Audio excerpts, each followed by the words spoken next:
Well, hey, good day to you. This is Todd. I am a regular dude walking in the Word.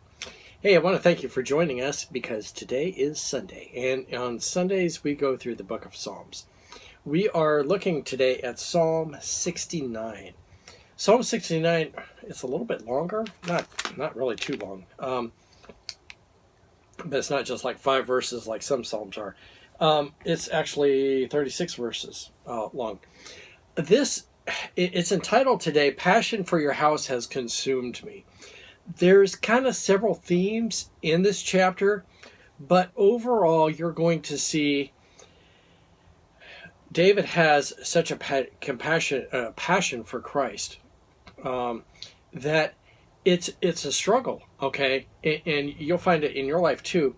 You have that passion for Christ, but as you have that passion for Christ, there's the struggle in the world that doesn't have the passion for Christ and has the passion for pleasing themselves, okay? And there's a battle going on, constantly with that. And as you read through this, you're like, man, this David, he's really in some battle. The way he describes things, it's like, oh, wow. He feels like he's in a flood and it's over his head and everything else. And like, man, I just don't feel quite that way. But anyway, it's this struggle that he has, that he's facing. And this struggle is continuing on. So that's basically kind of what this psalm is talking about, that struggle that happens with, I'm wanting to serve God, my desire is to serve God, yet the world does not want me to serve God, and the world wants to serve itself and to please itself. So that's the thing. And so it's entitled Passion for Your House Has Consumed Me. Look at it today. What's the house of God? It's the church, okay? And I'm not talking about it's the church building. It's talking about it's the people of God. So that should be our passion. It's my passion for the church. Passion for your house has consumed me. So a lot of what I do, it's to build up the church. Okay, if I'm tearing down the church, a wrong motive there, a wrong thing to be doing. But my passion is to build up the church in whatever way I can, whether it be through discipleship or evangelism or leadership or preaching or whatever. It's that's my passion. Okay, so that kind of struck a chord with me. Let me read here today. This is taken from Psalm 69. I went back a little too far here. Oh, now I went the other way too far. All right, it says this: Save me, O God, from the floodwaters are up to my neck. Okay, so he starts right off here, and this is a psalm written by David, and he jumps right in and said, "Save me, God, because the floodwaters are up to my neck." But he doesn't stop there; continues on. Deeper and deeper I sink into the mire. I can't find a foothold. I am in deep water, and the floods overwhelm me. I'm exhausted from crying for help, and my throat is parched. My eyes are swollen with weeping, waiting for God to help me. Those who hate me without cause outnumber the hairs of my head. My enemies try to destroy me with lies, demanding that I give back what I didn't steal. Wow, you read that and you're like, oh wow, that poor David, he is really, he's down in the dumps, but he's like really being persecuted. That the floodwaters are over him, and I don't think he's talking about a literal flood, but he's talking about the opposition that's against him. Like, everybody here is against me, and wanting me to do the ungodly things. And so that's his struggle here. And he says, the many enemies try to destroy me with lies, demanding I give back what I didn't steal. Okay, so all kinds of craziness going on here. Verse 5, O God, you know how foolish I am. My sins cannot be hidden from you. So this verse here, it's a key verse. It's not the key verse I want to bring out from the psalm, but it's a very important verse that I want to bring out. Oh God, you know how foolish I am. My sins cannot be hidden from you. That's something, if in our relationship with God, that's something we start with. Okay, when I come to God all cocky and like, oh yeah, God needs me, I'm on God's team because he needs me. No, He doesn't need you. Let me just tell you like it is. He doesn't need you. I am a sinner, okay? I was born with sin. I am a sinner, and God saved me, okay? It's not me that's coming to help God out, all right? It's God saved me. And I'm a foolish guy. I do really, really foolish things, okay? And it says, my sins cannot be hidden from him. That's right. My sins can't be hidden from him. I do foolish things, and I sin. The sins can't be hidden from me, from God. And so that's a basis of where we need to start. We are a sinner. If you just ignore that and like, oh yeah, I'm just perfect, we're starting off on the wrong foot. You need to come to God with the basis, I'm a sinner and I need God. All right? So let me keep moving on here. Verse 6, don't let those who trust in you be ashamed because of me. I like that. I don't know if we'll get through this whole psalm, but I think we will. I mean, there's so much there. He's concerned that the other God followers around him aren't led astray by his foolish things that he does sometimes. Okay, and that's my prayer too. Lord, may they not see the stupid things that I do, and that they would continue to follow you and not me. All right, let's keep reading. O sovereign Lord of heaven's armies, don't let me cause them to be humiliated, O God of Israel. Kind of the same thing. Don't let them be humiliated because of me. For I endure insults for your sake. Humiliation is written all over my face. Even my own brothers pretend they don't know me. They treat me like a stranger. This is the key verse here. Passion for your house has consumed me. All right. That is the overlying thing here.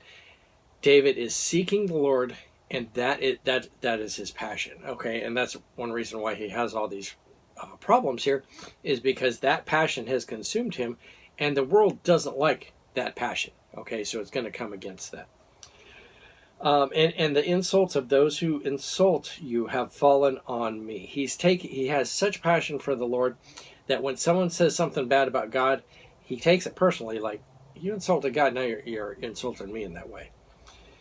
When I weep and fast, they scoff at me. When I dress in burlap to show sorrow, they make fun of me. Okay, just a regular practice of devotion to God, and he's being made fun of them for that. I'm my favorite topic of the town gossip, and all the drunks sing about me. Wow. But I keep praying to you, Lord, hoping this time you will show me favor. In your unfailing love, O God, answer my prayer with your sure salvation. Rescue me from the mud. Don't let me sink any deeper. Save me from those who hate me, and pull me from these deep waters. Don't let the floods overwhelm me, or the deep waters swallow me, or the pit of death devour me. Answer my prayer, O Lord, for your unfailing love is wonderful. Take care of me, for your mercy is so plentiful. Don't hide from your servant. Answer me quickly, for I am in deep trouble. It's a way to start. A thing to start right there. He already said he's a sinner and does foolish things. And then here he says, don't hide from your servant. Answer me quickly, for I am in deep trouble. Okay. We need to be saved from something, and that is the deep trouble of our sin. Verse 18, come and redeem me, free from my enemies. You know my shame, scorn, and disgrace. You see all that my enemies are doing. Their insults have broken my heart, and I am in despair. If only one person would show some pity, if only one would turn and comfort me. But instead, they give me poison for food. They offer me sour wine for my thirst. Wow, okay. Nasty food. They give me poison for food and sour wine for my thirst. Let the bountiful table set before them become a snare, and their property become a trap. Let their eyes go blind so that they cannot see, and make their bodies shake continually. Pour out your fury on them, consume them with your burning anger. Let their homes become desolate, and their tents be deserted. To the one who you have punished, they add insult to injury. They add to the pain of those who you have hurt. Pile their sins up high, and don't let them go free. Erase their names from the book of life. Don't let them be counted among the righteous. I am suffering in pain. Rescue me, O God. by your saving power. Okay, so if you see here, David is being really, really honest about things. So honest that he's saying, these enemies of mine, I wish you would really just destroy them. And surely don't take them to heaven, because he's saying here, don't have their names in the book of life. He is that upset about what's going on. So, you have the other extreme of, all this bad stuff is happening, and then the guy goes, oh yeah, well, bless their heart, they're just learning and stuff. I'm like, no, David is, to the other extreme here. He's like, destroy them, please. Okay. All right, let's read verse 30 here. Then I will praise God's name with singing. I will honor him with thanksgiving. For this will please the Lord more than sacrificing cattle, more than presenting bull in its horns and its hooves. I highlighted that verse earlier, because he's saying, after all this is done, he's saying, and if you can rescue me, I'm going to praise you. I'm going to sing praises to you with singing and honoring you with thanksgiving. And he's got it right. He says, this is more pleasing to the Lord than me having a bunch of sacrifices. Okay, by me just, being in worship to you, better than the sacrifices, which is true. Something similar to this was said, not praising God and with thanksgiving being better than the sacrifice of animals. But if you remember in the story with Samuel, it's in the book of Samuel, where Saul comes and he does the wrong thing and brings back all these animals. And he justifies it by saying, oh, yeah, I was going to give them to God. I was going to sacrifice them. Like, yeah, give me a break. You weren't going to sacrifice them. You were going to keep them for yourself.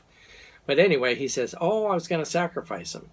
And Samuel goes, God is more concerned with your obedience. And obedience is a whole lot better than you making all these sacrifices. So, two things there.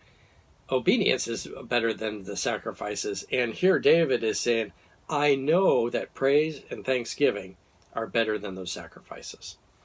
All right, let's keep moving on here. The humble will see their God at work and be glad. Let all who seek God's help be encouraged. For the Lord hears the cries of the needy. He does not despise his imprisoned people. Praise him, O heaven and earth, the seas and all that move in them. For God will save Jerusalem and rebuild the towns of Judah. His people will live there and settle in their own land. The descendants of those who obey him will inherit the land, and those who love him will live there in safety. Okay?